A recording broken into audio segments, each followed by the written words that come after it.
بسم اللہ الرحمن الرحیم۔ السلام علیکم ورحمۃ اللہ وبرکاتہ۔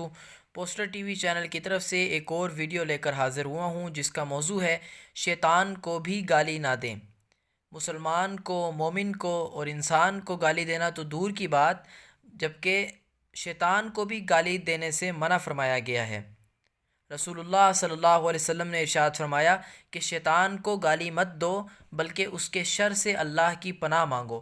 تو اس حدیث سے ہمیں یہ سمجھ میں آتا ہے کہ مسلمان کو گالی دینا یقین جانیے کتنا بڑا گناہ ہوگا، جبکہ حضور پاک صلی اللہ علیہ وسلم نے تو شیطان کو بھی گالی دینے سے منع فرمایا ہے۔ شیطان کو گالی مت دو بلکہ اس کے شر سے اللہ کی پناہ مانگو۔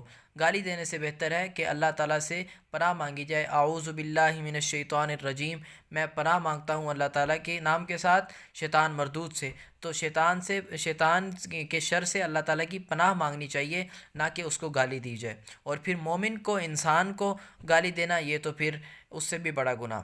جامع صغیر للسیوطی کی حدیث صحیح یہ میں نے منقول کی ہے، اس کا نمبر بھی آگے دیا ہوا ہے۔